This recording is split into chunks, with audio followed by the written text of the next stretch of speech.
and love for your country, love for your family, can outlast repression. Thank you so much for being here.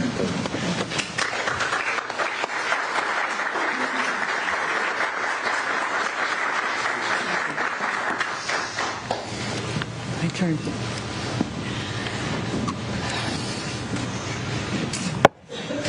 I will start by thanking you all, every one of you who's here today.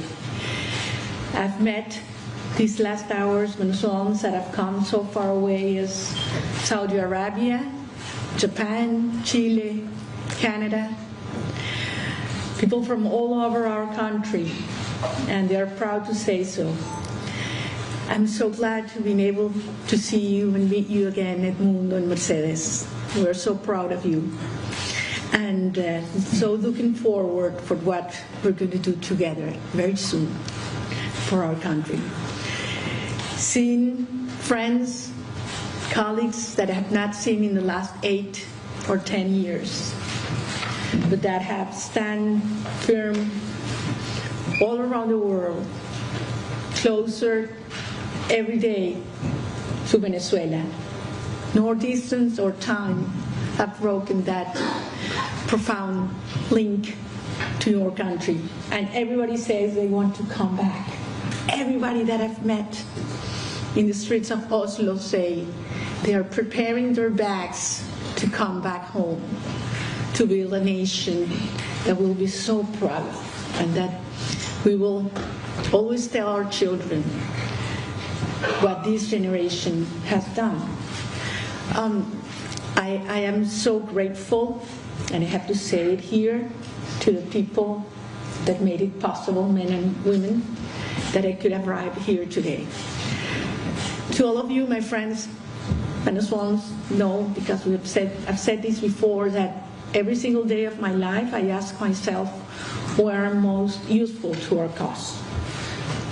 And when I make that decision consciously, that's where I have been. That's why I've stayed until recently in our country. This day, I had to be here. And it wasn't easy. Sometimes it looked impossible.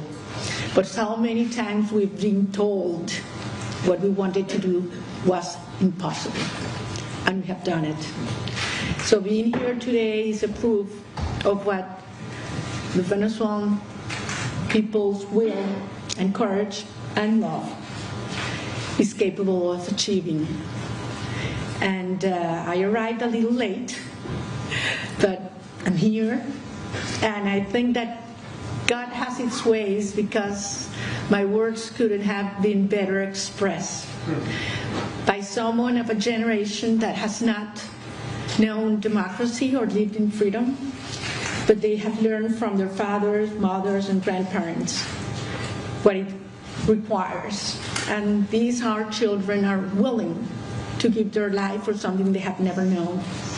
So that's why I'm convinced we have the best generation of Venezuelans ever, ready to finish our job. Not only to liberate our country, but to build a nation with strong pillars, ethical pillars, that will represent the new democratic institution for centuries to come. That's the magnitude of the responsibility we have. And now, if you allow me, I want to say a few words in Spanish, porque quiero hablarle a todos los venezolanos que están aquí y que están en Venezuela.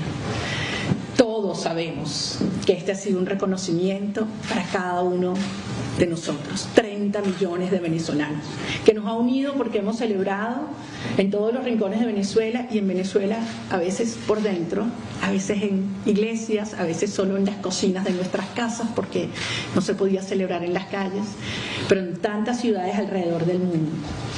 Y mi deber era venir a recoger este premio para llevarlo de vuelta a los venezolanos. Y pronto estaré de vuelta en Venezuela, y sé que muy pronto ustedes también. Y vamos a demostrarle al mundo que no solamente nos merecemos este premio, sino que realmente esta generación entera pasará a la historia de la humanidad, porque lo que hemos hecho ha sido enorme y ha demostrado, como lo dijo María Corina ayer, que al final freedom certainly requires democracy, and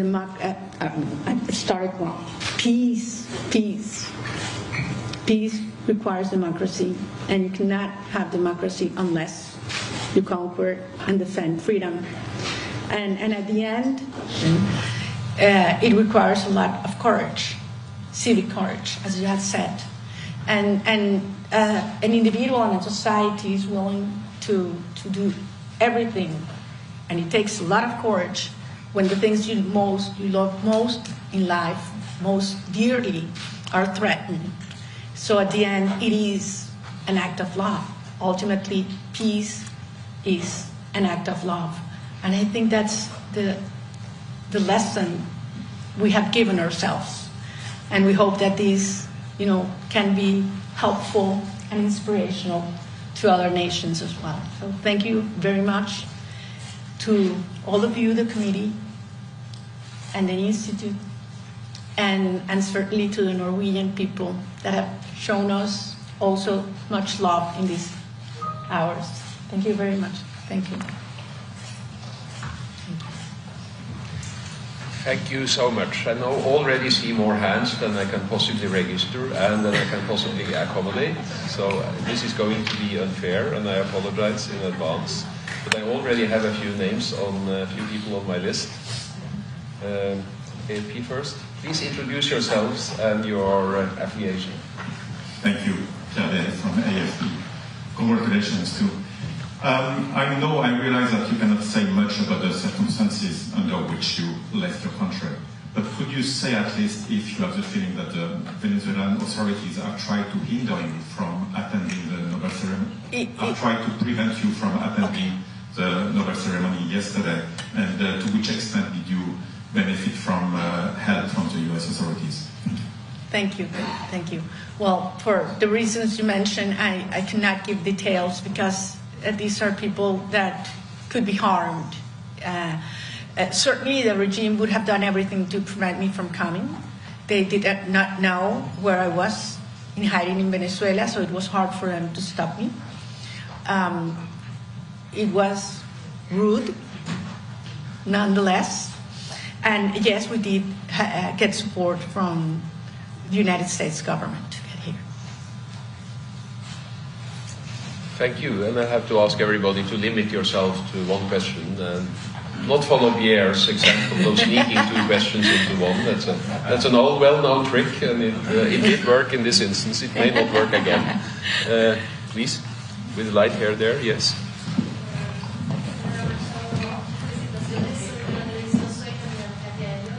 Please wait for the microphone so that we can hear. Soy Katia Elliot de la televisión sueca. Muchas felicitaciones. La meta de la oposición venezolana es la transición democrática y la salida del poder de Nicolás Maduro. ¿Considera usted que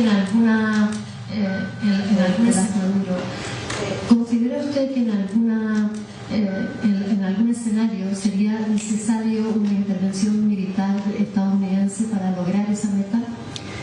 Bueno, muchísimas gracias. Voy a contestar en español porque la pregunta fue en español. Supongo que el público si lo desea. La sociedad venezolana ejerció el derecho al voto y la soberanía popular el 28 de julio del 2024 y de manera aplastante eligió a Edmundo González Urrutia como nuestro legítimo presidente. La sociedad venezolana ha dado todo por una transición a la democracia en orden y en paz. Quien nos ha dedicado la guerra a los venezolanos ha sido el régimen de Maduro, que ha sido calificado como terrorismo de Estado por la Comisión Interamericana de Derechos Humanos y Crímenes de Lesa Humanidad por las Naciones Unidas.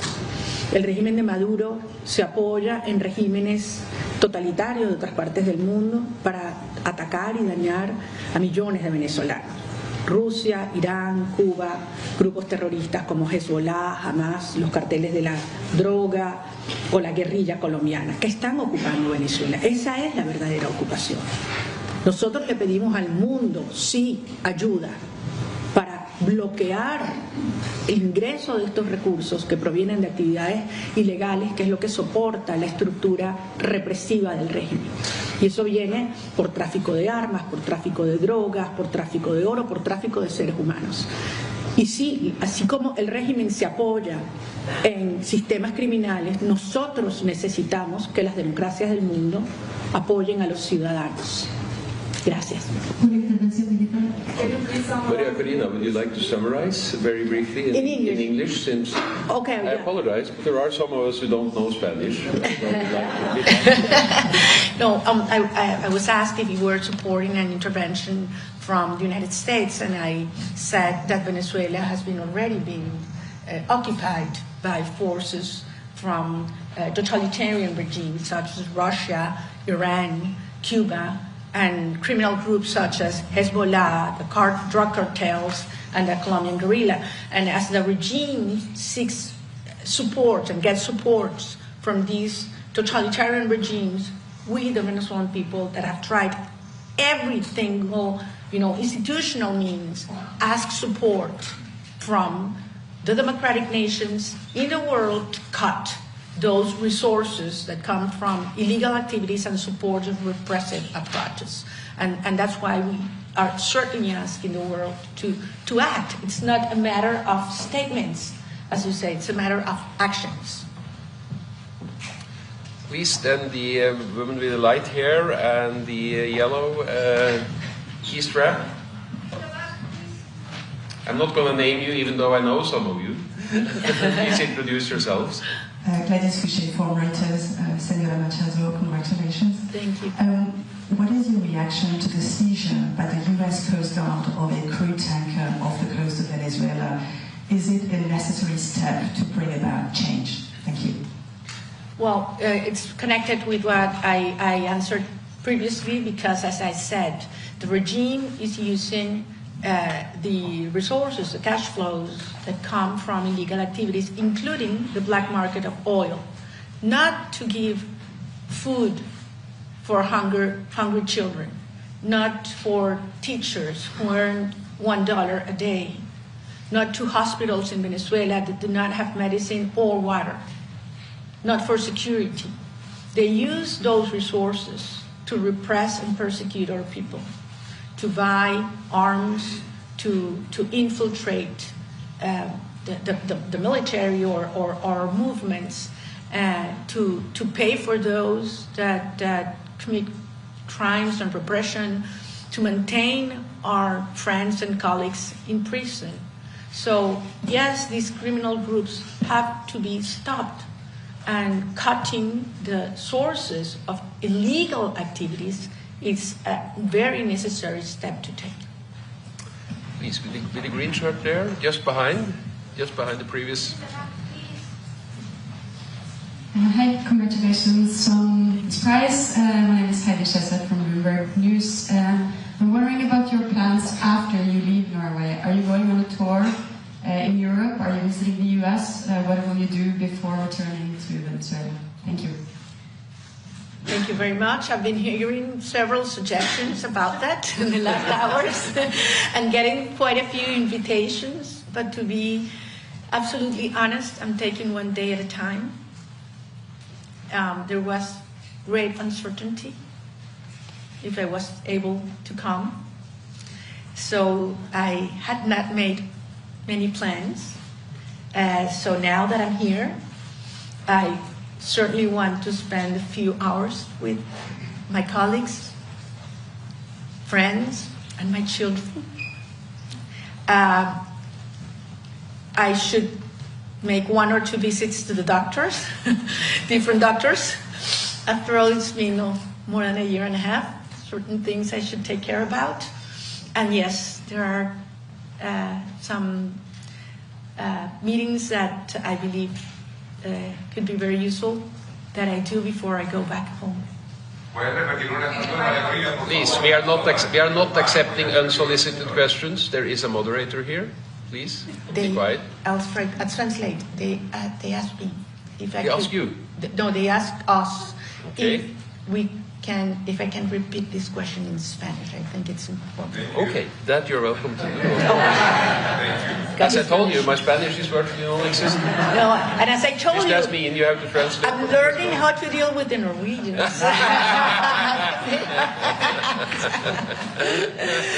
Well, last time the police didn't want me to go out and say hello to the people, and finally we agreed. So it's dialogue. Me preguntaron cuáles eran mis planes para después de la estadía en Oslo, y le decía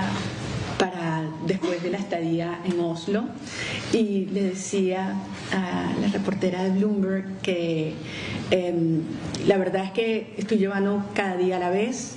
Al final no tenía la certeza de que yo vendría, y por lo tanto estoy pensando que es lo más útil para nuestra causa que yo debo hacer.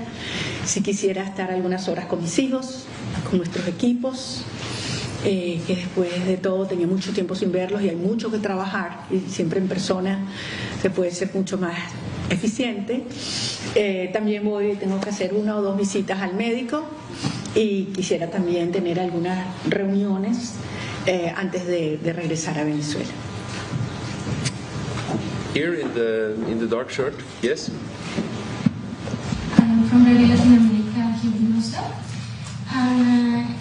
This prize has been... Are you able to speak up a little bit? Yeah, this prize has been very controversial in Norway. Some people are very happy. The Norwegian society are very happy for you, but other part of the society is not so happy. They say that you constant calling for intervention, international intervention, and you rejection to participate in the dialogues with the opposition and the regime. Don't be aligned with the Norwegian, with the Nobel Peace Prize core principles. So for those people, for those Norwegian citizens that are not so agree with the committee, what do you say to them about take a dialogue as a path to restore democracy in Venezuela? Thank you. Thank you very much. Well, I have to say that many times in our journey, the truth has been very uncomfortable for some people. And we have paid a high price for telling the truth. And many times it would have been much easier and politically correct to keep in silence. But we decided to speak out. And it brought us sometimes pain and people that wouldn't understand our stances. But at the end, I think that holding to the truth, it's what creates trust, and that's the essence of what we're fighting for. So I respect other people's views, and I know that the situation in Venezuela is very complex. But this morning I had a great conversation at the Parliament, and there were representatives of every single political party in Norway. And I was so impressed to see how society with the institutions can work and passionately defend their ideas, but do it respectfully. And that's precisely what we want in Venezuela. That's what we're fighting for. So I ask anybody, that perhaps, and it's their right to have a doubt, to look further into what's truly at stake in Venezuela right now. And this is not only the unity of the opposition, but I insist it's the unity of the whole nation, what has happened in our country.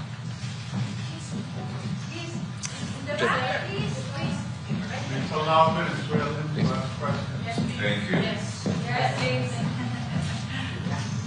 Thank you. Alison Humphrey from Sky News. President Trump has said that Nicolas Maduro stays in that you've spoken about the people of Venezuela returning home very soon. What level of coordination is going on between yourself and the US administration about the day after Maduro goes, the weeks after? Well, we are not involved at all in the decisions or operations that regard to the national security of other countries. I mean, every country has its own right for legitimate defense, and when they feel that their national security is at stake, they act accordingly. We have been working hard, not only with the US government, but other governments in Latin America and Europe, in terms of explaining in detail what we are, how we are prepared for the first 100 hours and the next 100 days in a country that has a multidimensional crisis. It's not only the humanitarian crisis, the financial crisis, the public services crisis, the security crisis, all together. So it's quite a challenge that President Edmundo González and his team have, but I want to assure you that very talented, experienced, and honest professionals within Venezuela and abroad are working together, and we have the plans and teams ready to take control on day one. The man with the white earpiece there, excuse me. Yes, please. You have the mic. Please wait for the mic. Hola, mi nombre es Alejandro Hernández de Venezuela. Preguntarte, María Corina, qué está previsto en esta etapa cuáles son los pasos siguientes en esta etapa. ¿Cómo podrías dibujar la ruta que viene en estos próximos días o en el corto plazo?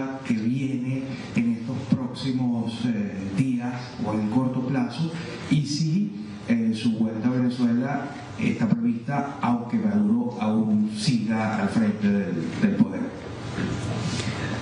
Bueno, mi vuelta a Venezuela será cuando pensemos que las condiciones propicias en términos de seguridad y no depende de la salida o no del régimen. Será lo antes posible.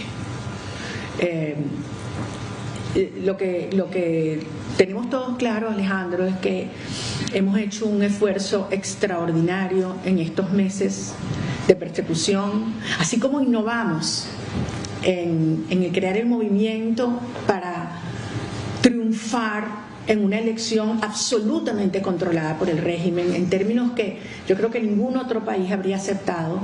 También estamos ahora innovando en la organización de una sociedad que está bajo la brutal represión. Y esto ha crecido enormemente. El Premio Nobel además nos ha dado una inyección de energía a la gente y se ha disparado aún más la gente que ha querido involucrarse. Y lo que hay que seguir es preparándose para la transición, aumentando la presión externa y manteniendo y avanzando en la coordinación externa, que incluye, entre otras cosas, lo que preguntaba aquí antes tu colega, de que el mundo tenga muy claro cuáles son los planes y las áreas de cooperación que se van a requerir durante el periodo de transición. You want this in English? If brief, yes, please. Okay. Sure, I'm not the only one. I follow instructions. Well, he asked me what are the next steps. Maduro leaving or not power. I said that I'm going back to Venezuela regardless of when Maduro goes out. He's going out, but it's going to be determined in terms of what is the moment when I finish to do the things that I came out to do. And it's the proper conditions to go back, I will go back. And the next steps include, keep on growing our citizen organization in clandestinity, and organizing, the citizen movement to be ready when the moment comes, to keep on preparing our teams and plans for the first 100 hours and days, and certainly the coordination with the international allies, not only to finish this phase of our process, but in the transition process, which is going to be critical, to have good cooperation with agencies and governments. This morning we were talking about this with your Prime Minister, and we are sure that we will get strong support from Norway. And we have a lot to learn from your institutions, the energy agency and other areas in which we will need to work from day one. Woman with the grey cardigan, very close to the mic. Thank you. I'm Corina Machado from Radio Romania, and I was wondering when the day will come, what institutions you will internally reform first? Will this be police, justice? Thank you. Thank you. That's a challenging question because the right answer would have to be all. Venezuela's institutions have been absolutely devastated. Of course, there is a priority, and the priority is always the people. But having said that, there are many areas that are connected. I mean, you cannot have a vibrant economy that creates jobs if you don't have rule of law. And nobody's going to invest in a country in which you don't have security for the people, for the workers. And so on. How do we choose between education and health and protection to the most vulnerable sectors? I mean, this all has to be addressed, and has to be addressed twofold. As the emergency dimension, because people need to feel in their bodies and souls on day one what the arrival of freedom means, on day one. And also on a second level, the profound reforms, transformations we need to do and to build up this new institutional frame that will have to last for a long time. So we will need to work very fast on the security, police, and military side. We need to work very fast on the justice area. We need to put order in our economy and public accounts. We need to create conditions and incentives for international investment to come. And certainly the most important, we have to get the Venezuelan citizens involved and be co-responsible of everything that we're going to do. Thank you. The woman with the dark hair. Yes? Please wait for the mic. Shazia Majid from Verdenskamp here in Norway. Madam Laureate, you took a huge risk coming to Oslo. There's a huge risk when you go back. What if you cannot go in? Will that weaken, your absence weaken the resistance on the ground? As I said, it was a decision that we reflected extensively. Of course, some people that love me and care for me thought it was not necessary. On the contrary, I think it was one of the most important and urgent decisions I had to make. I had to be here. And I believe that the risk, even though it was very high, it was worthwhile. And of course, the risk of going back perhaps is higher, but it's always worthwhile. And I'll be back in Venezuela, I have no doubt. So the man with the glasses there and the gray shirt. Two men with gray shirts. I'm being hijacked here. Okay, you'll get your chance. He has glasses. Felicitaciones, soy Anatoly Kurbanov de New York Times. Por respeto de moderadores, voy a hacer esta pregunta en inglés. You've been very clear that you want to focus international attention on what's happening inside Venezuela, on the suffering and abuse happening inside Venezuela. And at the same time, I know you have been frustrated by attempts by some Western media to view your movement, view your work through the prism of American politics, of partisan tensions inside the United States. At the same time, you have dedicated this prize to President Trump. Can you explain this apparent dissonance?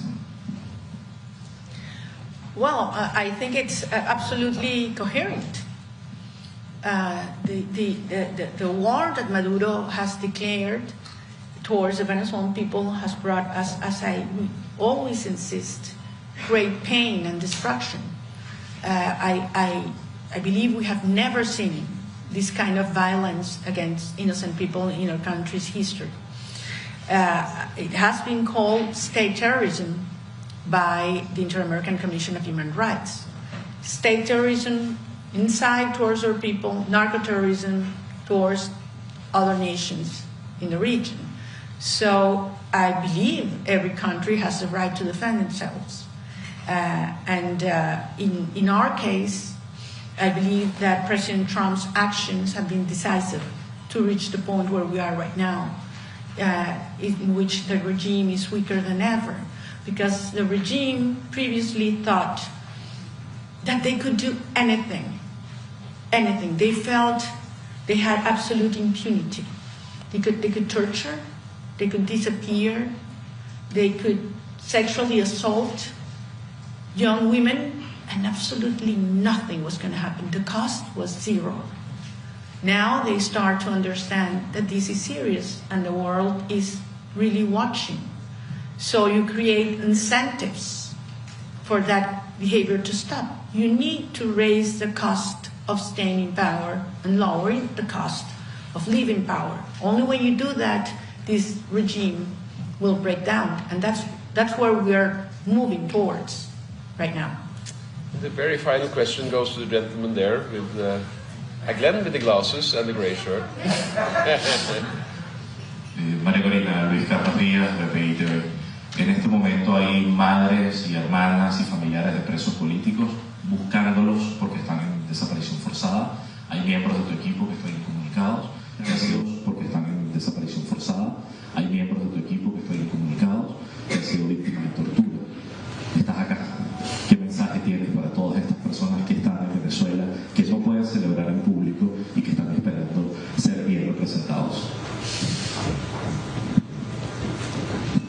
Te agradezco mucho la pregunta, Luis Carlos, porque además sé que todos los periodistas venezolanos que están aquí han sido la voz de miles y miles de hermanos y compañeros, incluyendo a Rafael, a Henry, a Perky, Nora, Katy, Gabito.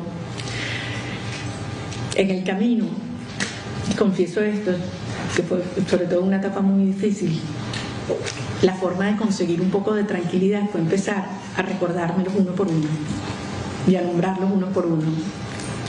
Y me dio mucha fuerza, ¿no? Porque al final esto que estamos haciendo es por ellos. A mí me ha tocado anunciarle a madres que sus hijos han sido detenidos.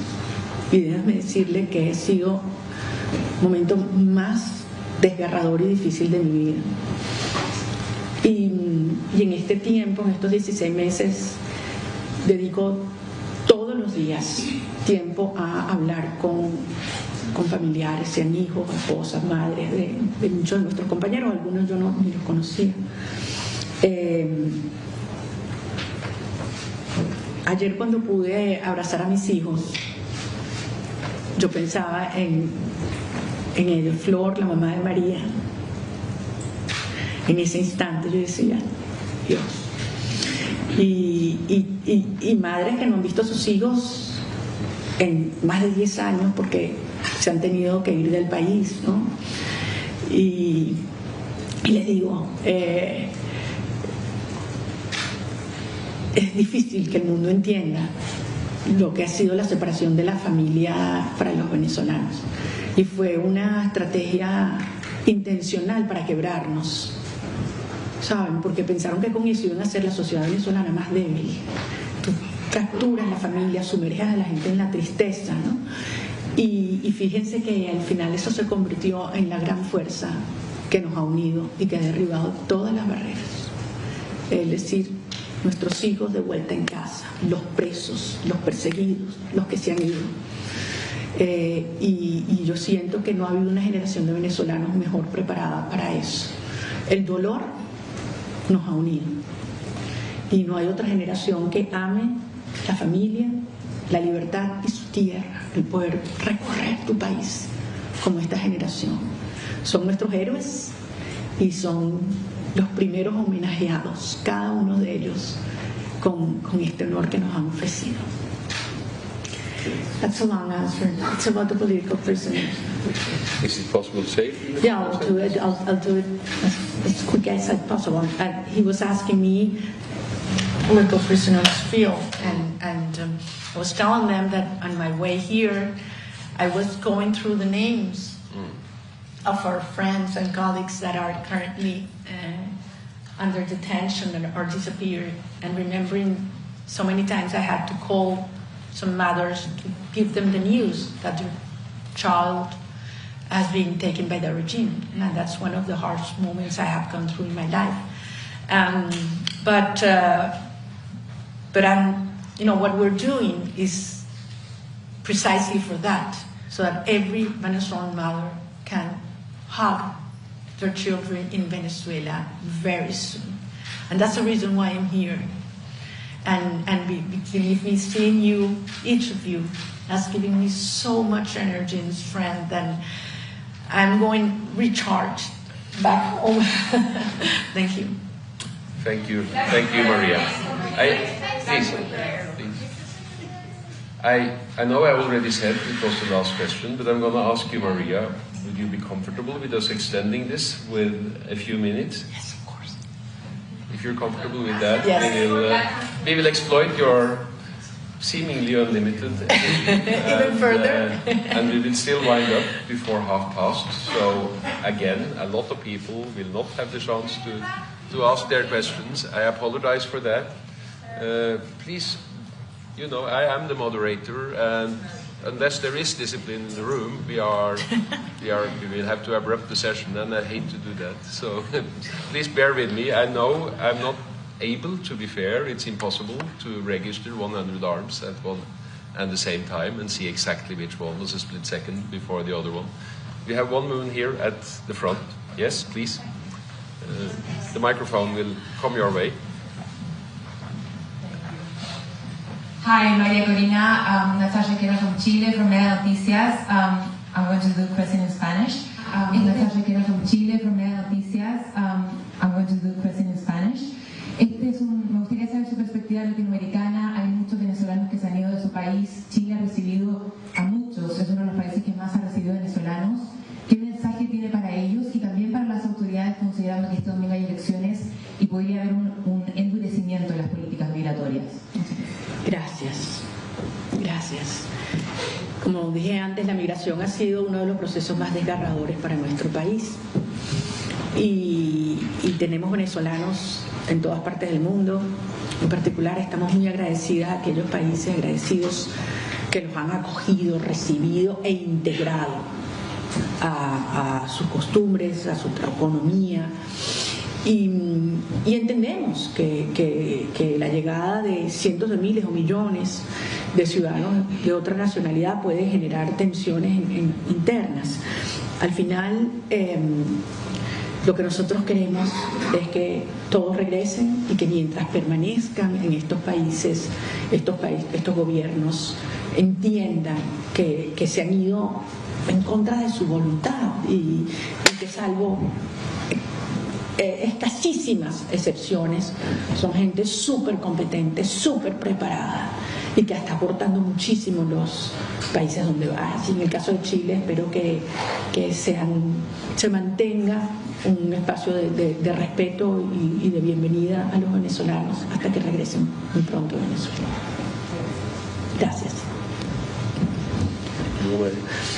She was asking me about the Venezuelan migrant in Chile, and I'm saying that we do ask, we are first grateful to countries and governments that had received so many Venezuelan migrants that are hardworking and honest and family-loving individuals, and that we hope that they keep protection until they are able to come voluntarily back home.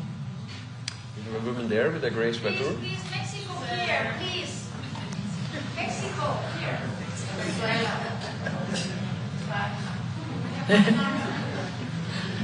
Sí, muchas gracias María Corina. Soy Ingrid Fadez de Clase Campes. Sí, muchas gracias María Corina. Soy Ingrid Fadez de Clase Campes. Hace una semana usted dio una entrevista en nuestro periódico y en esa entrevista usted afirmó que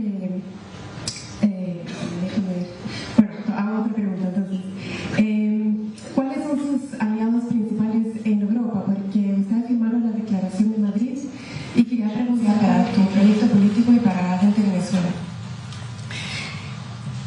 Nosotros hemos logrado construir una coalición, un movimiento de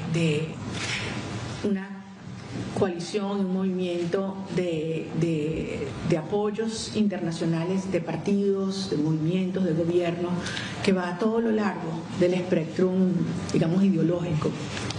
Y nuestro presidente Edmundo González Urrutia ha sido recibido por presidentes, primeros ministros en Europa y en otras partes del mundo de distinta orientación doctrinaria, porque al final se entiende que nuestra lucha está por encima de estas diferencias que son absolutamente legítimas y necesarias en una democracia, si tienen que ver con principios.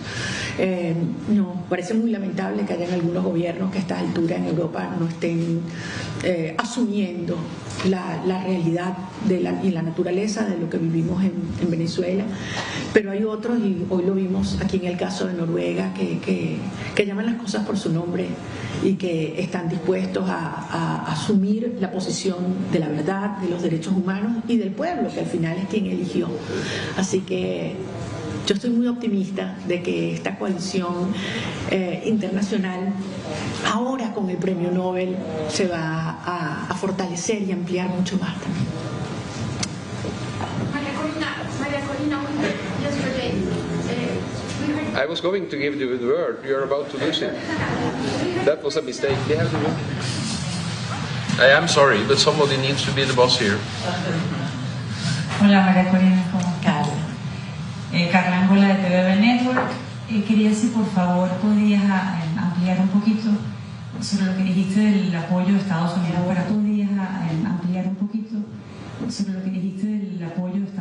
para tu salida de Venezuela. Si en esa agenda de la que hablas pudiera venir después de tus exámenes de aterrizar, ¿no?, a la vida de nuevo, si estás esperando una reunión con Trump. Y también preguntarte cuándo es el deadline, porque sabes que la prensa ha especulado mucho en Estados Unidos sobre si se le dio un ultimátum, sobre si el año pasado, sobre si ya Trump le pidió definitivamente salir del país, sacar a su hija, a su hijo, a su esposa, a su mujer. Él pidió indemnizar o darle impunidad a 100 miembros de su equipo. Pero no estoy hablando de fechas, sino de hasta dónde se extiende esto, en el sentido de que ya estamos en el momento en el que Maduro debería tomar una decisión, ¿no? ¿Cuándo entonces, si no la toma, lo hacen los aliados? Esa es mi pregunta. Gracias, María Corina. Gracias, Carla. Yo también dije antes que vamos un día a la vez, y también he dicho muchas veces que yo no voy a especular sobre las estrategias o las acciones que tienen gobiernos extranjeros en materia de sus políticas de defensa nacional. Y desconozco si algún gobierno, en este caso el presidente de los Estados Unidos, tiene o no tiene un deadline. Nosotros vamos hasta el final. Esa es nuestra posición siempre. ¿Crees que la gente en Venezuela se resiente por tu salida del país? Ajá, para terminar aquí, Si lo puedes decir en español. Ajá. Ajá, yo di la información que puedo dar, que conviene dar, ante una pregunta de si nosotros habíamos recibido apoyo del gobierno de los Estados Unidos para que yo pudiera llegar a Oslo, y la respuesta es sí. Y solamente para terminar la pregunta de más atrás, todo lo contrario. Yo siento que los venezolanos dentro y fuera de Venezuela están muy felices, muy emocionados de que pude estar aquí en representación de ellos, y que, como dije antes, voy a regresar a nuestro país a llevarle su premio. Thank you. You want to give us short synopsis? Yeah, I knew about President Trump's ultimatum and if I had received support. Right. And I said that I have no information regarding the first issue, and that I had affirmed that we did get support from the U.S. government in order to arrive in Oslo. Okay, the woman at the back gets...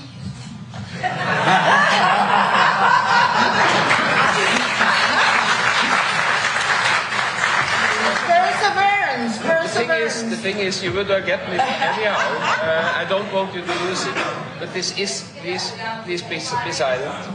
This is the last question. We are now going to wind up. I know there are another 100 people in the audience who would have liked to ask questions. They need to go to the forum. They have the activity. Ayer escuchamos del presidente del Nobel de la Paz. They have the activity. Ayer escuchamos del presidente del Nobel de la Paz que dijo Maduro step down y reconoce el resultado de las elecciones. Lo dijo claramente. Entonces mi pregunta es, ¿cuál es tu mensaje para Maduro? Y si nos puedes compartir si tú quieres correr para la presidencia de tu país. Gracias. Gracias. Y te felicito por la perseverancia. Gabriela Sotomayor, México, Proceso, soy corresponsal en Naciones Unidas y te vi hace muchos años y hemos corrido varios años con esta historia. Gracias. Al final, la decisión ha sido de los venezolanos. Los venezolanos logramos, en condiciones extremas, Gabriela, donde nadie creía que era posible, nos dijeron es una locura, es imposible, pudimos demostrar lo que nosotros queremos.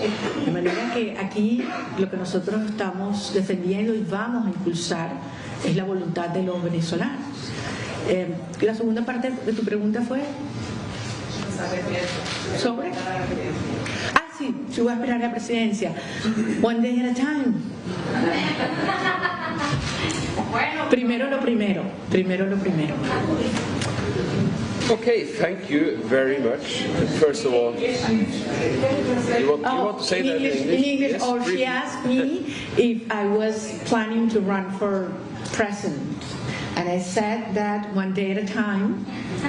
And, first come first. We're going to liberate Venezuela. Edmundo González Urrutia was elected president.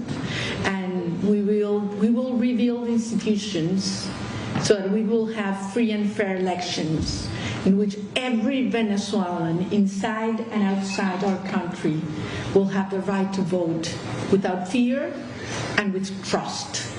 And that's the sequence that we'll move ahead. We'll be the envy of the world. Sorry for saying that. We'll be the envy of the world with the electoral system. We'll have the judicial system. We have the educational system. We have the public health system. We'll have, and people will look and ask, "Oh, how did you do that? That was impossible." And we will have made it again, made possible what everybody thought was impossible. That's the Venezuelan style. Thank you. Thank you for a translation. And sorry.